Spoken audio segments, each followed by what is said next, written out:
Holy shit, boys, I'm back. It feels so good to be home. You have no idea. Welcome to it. This is a story time. I know you're getting a lot of these today. These days. You're being spoiled by my misadventures and fun times, and this one is one of many. This is a Tucker travel saga. So if you're unfamiliar, I travel a lot. I just got home from being away for 17 of the last 33 days, I believe, after today, and I am exhausted. I don't want to leave my house. So I had two of the worst travel experiences going to PAX South and coming home from PAX South. I promise you probably want to hear them. They're a little bit ridiculous. Now, obviously, when you travel a lot, right, you're going to have some good stories and bad stories. I think probably 80% of the time I've got a good story, but this happens to me so much that my friend actually tweets at me every time I go on a trip saying, can't wait to see how this arc of the Tucker travel saga ends. And he's not wrong. I mean, I feel like it does happen a disproportionate amount of times to me. Like 1 in 5 flights has something horrendously go wrong. This one has a two-part story. So it starts in Montreal. I flew to Montreal, Canada, which, by the way, gorgeous city.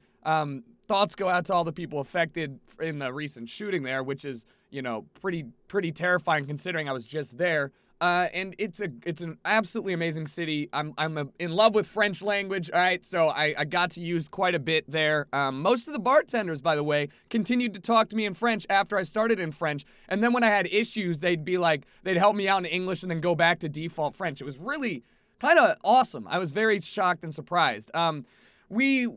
I was there for a Watch Dogs 2 event, and the day that I get there, it was nice. I wake up the next morning for the event, and it's a blizzard, like to the point where Montreal's canceling school. All the people that I know that follow me from Montreal were tweeting at me saying like, wow, you chose literally the worst day to come here. Not that I chose it, but you're gonna get snowed in, all this jazz. I mean, they had like giant construction truck snowplows, which I've never seen. Growing up in Maryland, we just have like dump trucks with a plow on the front and salt coming out the back. These were like, hi, we're here to clear rubble from giant construction sites. Also snow. And it was dope. Like, I haven't seen snow in a couple years since I went skiing, and I was all about it. So I'm there and I'm talking to the guys from Ubisoft that brought me out. We go out for some drinks. It was a really fun time. Met quite a few people. Everybody there was lovely. And I bragged because my flight was at 7 in the morning and it was currently 2 in the morning. I was like, haha, I got to get up in 3 hours. Good thing, the bar's closing. Also, good thing, I have never missed a flight in my life. I did some rough estimates. I've flown roughly 150 times in the last 3 years alone. And that is an impressive stat to me because I know people who miss flights all the time. I've never once missed one. And I'm very good with it. So I set my alarms and I go to bed. Set my alarms for 5. So I gave myself 2 hours to get the shit out of Montreal while snowing. Felt like that would be plenty of time. Now you might be thinking, Tucker, you idiot. It's a snowstorm. You're going to be late. Well, wake up to a knock on my door. And I open my eyes and there's sunlight. And I'm like, fuck! I missed the flight, didn't I? Roll over. My flight was at 7:22, I think. Roll over. It was 7:30 in the morning. The room service had come because I had told them that I was checking out. Not room service. The maids had come because I was told them I was checking out super early. And I was like, no. So I get right on the taxi, drive to the airport, get there at 8:30. The next flight, and I should have just checked the damn website. The next flight was at 4 p.m. So that means I had 8 hours or so to kill in the airport, which is not really that big. I mean, the U.S. terminal in Montreal, there's only one direct flight to two direct flights to L.A. a day, and there's only 4 flights that even go to L.A. So I'm sitting there like, fuck, man, I really messed up. Like, is it the worst thing? No, I paid $25 for the same-day flight change. And, I mean, I'm just an idiot, but I was disappointed in myself because I was flying to San Antonio for PAX the day after at 7 in the morning. So you might see a theme. I fucking hate early flights, but I do them so I can try and get some extra work in. I wanted to come home, take a power nap, and stream. So I go to sleep thinking I'll get home, I'll do some work, even though it'll be late. I get home at like 8 o'clock. It'll be late, but I'll be able to do some work. I go to sleep at the terminal at my gate. I'm using my bag, my rolling bag as a pillow because it's got a bunch of clothes in it and stuff. It's nice and soft. and I set an alarm for 45 minutes prior to the plane taking off, which is when boarding starts for international flights. So I wake up to my alarm as planned. I was sleeping with my soundproof headphones on, wake up, and would you look at that, they're boarding. It was perfect. Everything was going according to plan. So I get up and I grab my backpack. Oh, where the fuck is my backpack? Oh, while I was asleep, my backpack disappeared. Well, why the fuck? Really, it was next to me. I was laying on 2 seats. They were in the corner of the terminal. I put my backpack on the side, not next to me, but like on the other side of the seat, between the wall and me. Somebody had decided to be a good Samaritan and turn in my obvious bomb threat of a bag next to a sleeping guy, all right, into security. Now, I didn't know that. My flight is boarding now, and doors closed 10 minutes prior to departure. So I'm fucking running all over the place looking for my bag. I was only at 2 places, the bar, the gate. I go to the gate agent. Nope.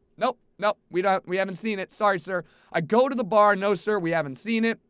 I go to the security, and they go, no, sir, nobody's turned in anything. I'm like, are you kidding me? Somebody fucking stole my backpack with only a couple valuables in it, like a Bluetooth speaker, a Super Smash Bros. Controller. Oh, my house and car keys. Yeah. That's a problem, because, well, I won't be able to get in my house to see my dog, and when I land, it'll be late enough that my landlord will be like, yeah, we'll send somebody out in 3 hours. So, oh, God, I'm really pissed off. I'm not happy. And I'm worried now because I need my car keys. They call security on the other side in Canada, okay? Because you have to go through customs to get into the U.S. terminal, so you don't go through customs in the U.S. Surprise, surprise, somebody turned it in. They announced over the loudspeaker somebody had turned it in. I couldn't hear because I was asleep with soundproof headphones. They then go, and holy shit, this story's gonna be long. They then go and try and convince me that I have to get into Canada again, go through customs into Canada, then go through customs back through Canada into the US side of the terminal just to get my bag and my car keys. Oh, I have to do that in 25 minutes. The guy looks at me and goes, it's impossible. It is. It's not possible. So I'm freaking out. I'm like, I can't miss this flight. There's no other flights to LA. I need to get home. I have a flight to San Antonio. Like, everything's fucked. The Air Canada employees went above and beyond for me, and I will forever be thankful. The manager of Air Canada for that shift ran through customs as his own person, grabbed my car keys and a watch that I had forgotten in the bottom of my bag, ran them back through as his personal items, left my bag and everything else there, and then they held the plane for 5 minutes while I stood there in the jet bridge doorway with the captain of the plane, waiting for the manager to run all the way down the jet bridge to give me my keys and my watch. I was beside myself. I mean, really just over and above and beyond everything that you could have asked for. I'm pissed that somebody turned in my bag. It was my fault for A, missing the first flight, and B, not being careful and putting my bag fucking under my head, apparently. So, there we go. How lovely is that, guys? How fucking lovely is that? Now, I get to San Antonio, and it's time to fly back. So, here's where it is. Twitch party was Friday night. Saturday night, we decided to go out, and I wasn't going to drink very much. You know, I just spent the entirety of the Twitch party pretty drunk. I was tired. I wanted to get home. I had a flight at 6 a.m. to LAX, which means that I needed to leave at 4 in the morning from PAX. Now, you might go, Tucker, why'd you do this? Well, it's because I've taken off so many absurd days. I've been doing work, I've been traveling to festivals and having fun. I went on a cruise and then PAX and stuff. I decided to miss the last day of PAX to get home early so I could get streams and stuff resumed for you guys a day early. There's only 2 direct flights to LA, and one's at 6 and one's at 4:30 in the afternoon. So as I'm drinking, I'm like, I really don't want to miss another flight. I'll be careful. I'm going to change my flight. Change my flight to 4, and I wake up the next morning to see that LAX has a ton of protesters. And I'm like, I'm all for it. Go for it. Exercise your right to demonstrate. No matter whose side you're on, protesting is the most patriotic thing you can do. It's a cornerstone of our country. And even if it was disrupting travel a bit, I was like, okay, I'll get home eventually. It's fine. So we take off. There's no problems. We're in the air. I wake up from my nap to hear that the captain over the loudspeaker is like, hey, so we got a problem.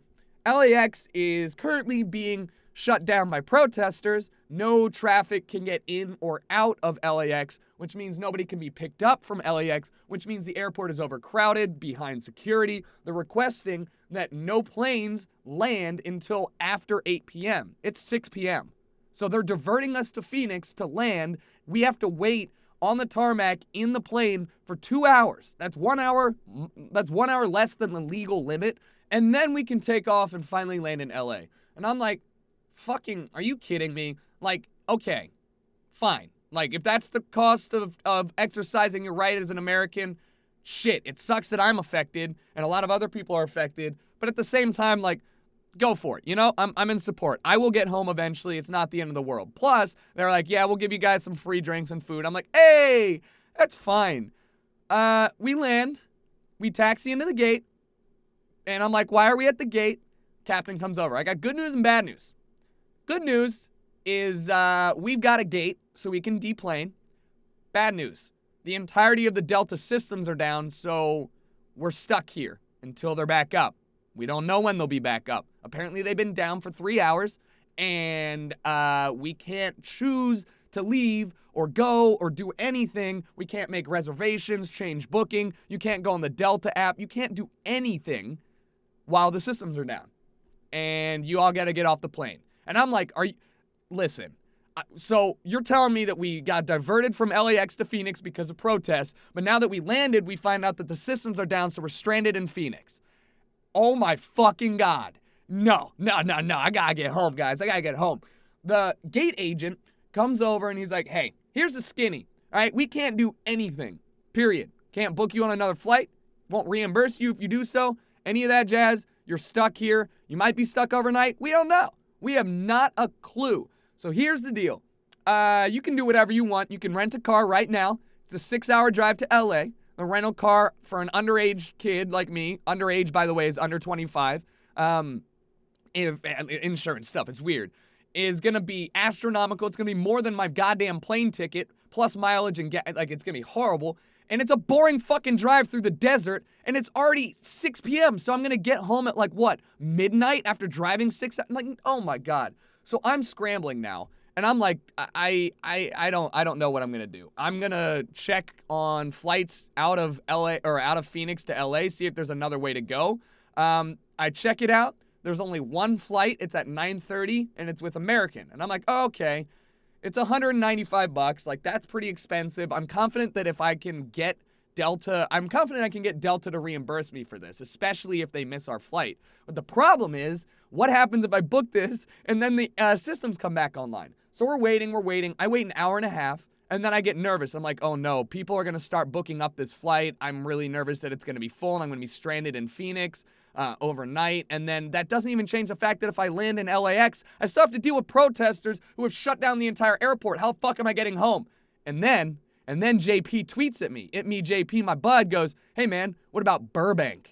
I'm like, oh my fucking God, dude, Burbank is actually the same distance away from LAX, or from my house as LAX is. Like, let's go. So I look, and there's a flight from Phoenix to Burbank, $197. I'm like, I'm booking it right now. I book it, and then I get a tweet from my friend saying, hey, you and this guy are actually on the same flight.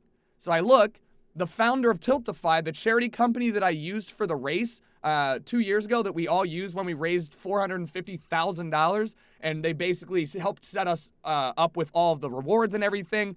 He was on my flight too, and I'm like, yo, I don't believe in karma, but like, let's get some drinks for the hour and a half we've got before our new flight to Burbank. He books the same flight, and there's only 3 seats left, so we get 2 of them, and we go to the bar and we start talking. And I'm like, oh, we're talking about just generic stuff about the race.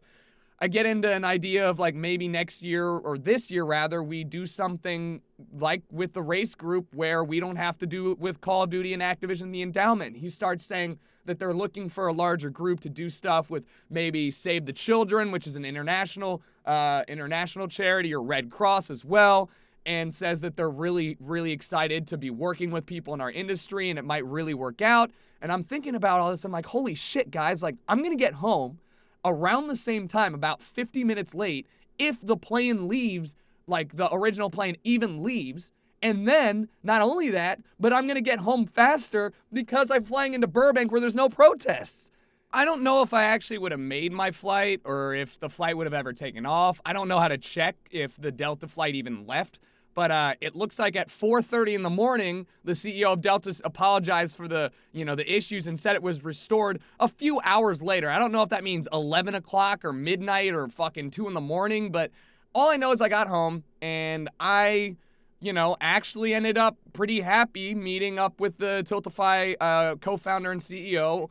Something good might have come of it. But to be honest, man, why do I have such shit luck with travel? I'm just very thankful that I was able to book a last-minute flight like that, and that kind of money, like $200 was worth me getting home so I didn't have to call an emergency dog walker out at midnight to come take Grizz out and pay $100 anyways, etc., etc.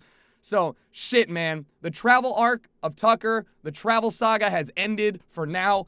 I'm not going to PAX East. Like, if there was ever a time for me to be like, I gotta stay home and just not go anywhere, it's now. I've been traveling far too much. I've been doing 8 conventions a year for the last 2 years, and some of them international. Like, I'm exhausted.